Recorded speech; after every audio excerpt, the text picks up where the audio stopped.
जय हिंद दोस्तों, कैसे हो आप। स्वागत है आप सभी का हमारे YouTube channel Jitendra sir math मस्ती में। तो चलिए आज हम हिंदी पेडागोजी के बारे में बात करेंगे। प्राथमिक शिक्षक भर्ती वर्ग 3 के लिए ये अति महत्वपूर्ण प्रश्न है।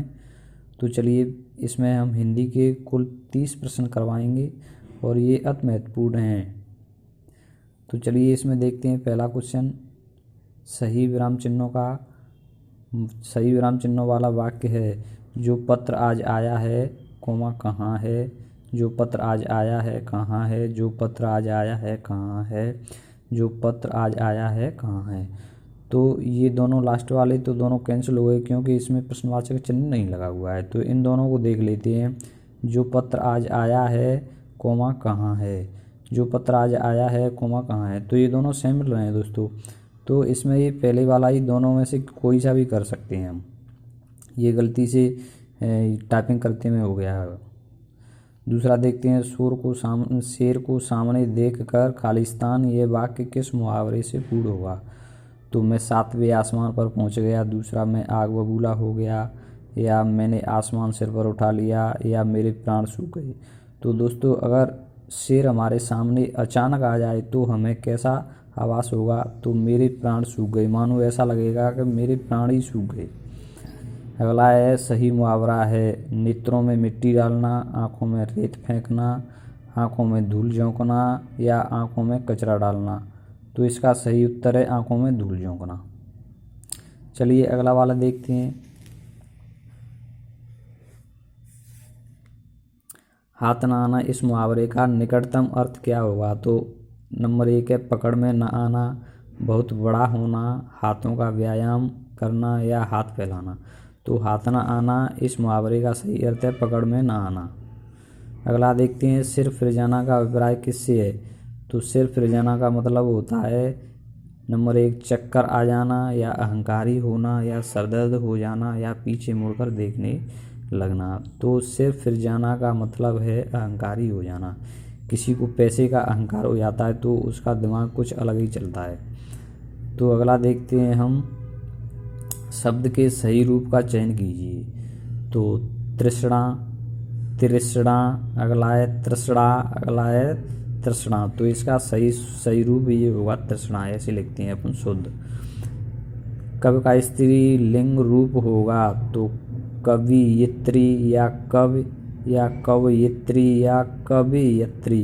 तो इसका सही रूप होगा कवयित्री, ये स्त्रीलिंग होगा इसका।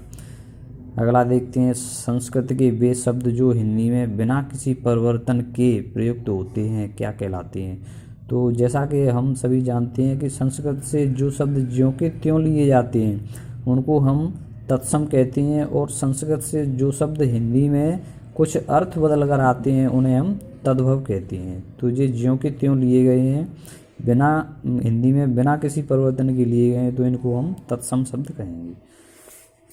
अगला देखते हैं। जब हिंदी समास में दोनों शब्द प्रधान हों तो उसको कहते हैं क्या कहते हैं। दोनों पद प्रधान होते हैं तो दोस्तों कहते हैं द्वंद्व समास, और जो संख्यावाचक होता है उसे द्वैध समास कहते हैं। तो चलिए अगला देखते हैं। शुद्ध शब्द है उज्ज्वल, या उज्ज्वल, या उज्ज्वल, या उज्ज्वल।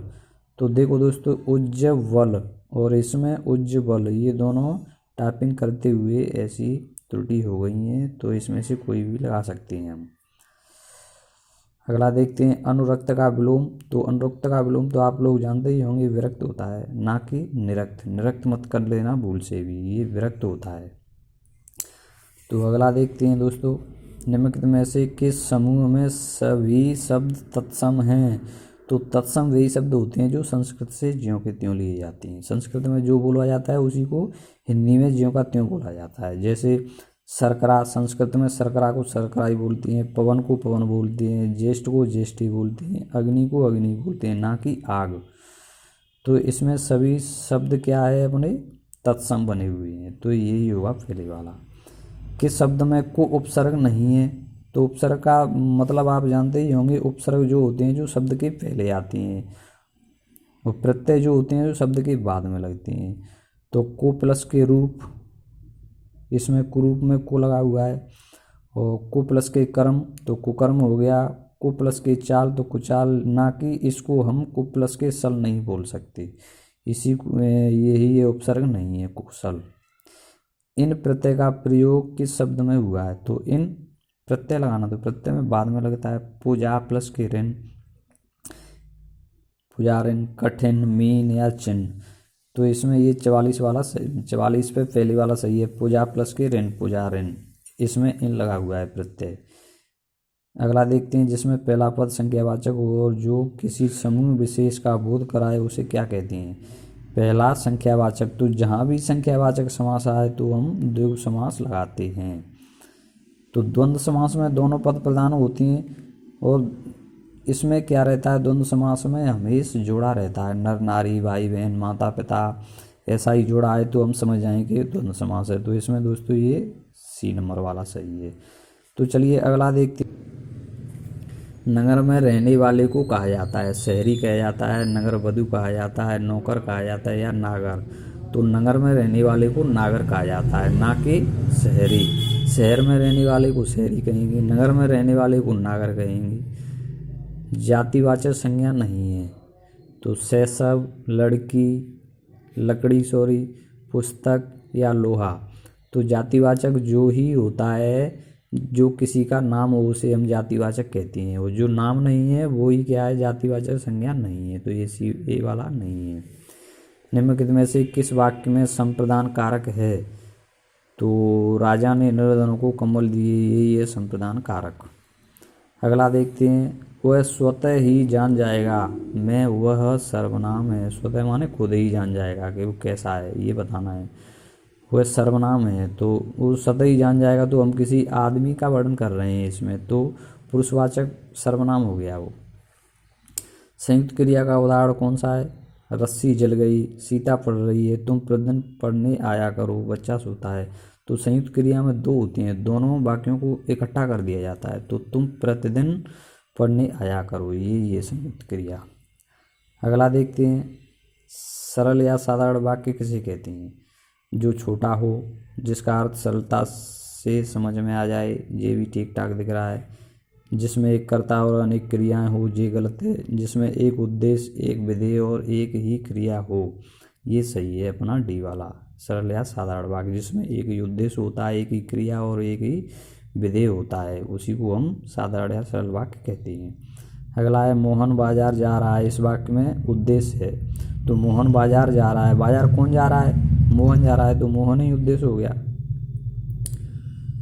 निम्नलिखित में से मिश्रित वाक्य है, इसमें अपन को क्या बताना है दोस्तों, मिश्रित। वर्षा हो रही है, मैं पढ़ता हूँ और वह खेलता है, सुधीर पढ़ता है, मैंने सुना है कि नीना पास हो गई है। तो मिश्रित वाक्य में दो वाक्यों को इकट्ठा कर दिया जाता है, तो यही है इसमें, मैंने सुना है कि नीना पास हो गई है।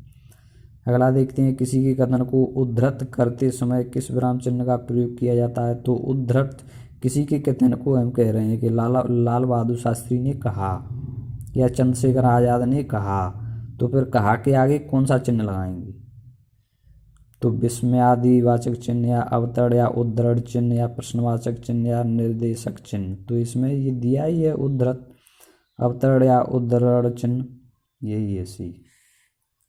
अगला देखते हैं, विद्यालय शब्द में है स्वर संधि, व्यंजन संधि, विसर्ग संधि या उपरोक्त में से कोई नहीं। तो विद्याधनालय, विद्यालय में स्वर संधि है।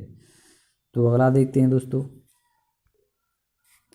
पवन शब्द का संधि विच्छेद होगा प प्लस के वन, पव प्लस के अन, पो प्लस के अन या पव प्लस के अन। तो पवन शब्द का संधि विच्छेद होगा पो प्लस के अन। जहाँ भी ओ की मात्रा लगी हो तो उसको हम, उससे डंडा नहीं लगता है। जैसे पो प्लस के अंत पवन हो गया, अगर दो मात्राएं लगी होती ऊपर तो उससे क्या है, बढ़िया का डंडा लग जाता है। पो प्लस के अन होता तो पावन हो जाता, और इसमें एक ही डंडा लगा, एक ही मात्रा लगी हुई है तो पवन हो जाएगा। पो प्लस के अन बराबर पवन। हिंदी में वचन होते हैं तो हम सभी जानते हैं, हिंदी में दो वचन होते हैं, एक वचन और बहुवचन, तो दो हो गए।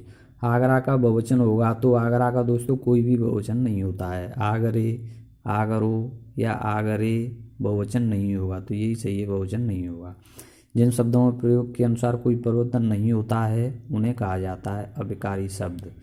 जिन शब्दों में प्रयोग के अनुसार, जैसे हम किसी चीज़ का प्रयोग कर रहे हैं और उसमें कोई अंतर नहीं हो रहा है, कोई परिवर्तन ही नहीं हो रहा है, तो उसको क्या कहेंगे, अविकारी शब्द। तो ये हुए दोस्तों हमारे 30 प्रश्न। ये अति महत्वपूर्ण प्रश्न हैं और इनको परीक्षा से पहले एक बार ज़रूर देख के जाएं। उम्मीद करते हैं दोस्तों वीडियो अच्छी लगी होगी। अगर अच्छी लगी हो तो लाइक और शेयर ज़रूर करें, कमेंट करना ना भूलें। जय हिंद।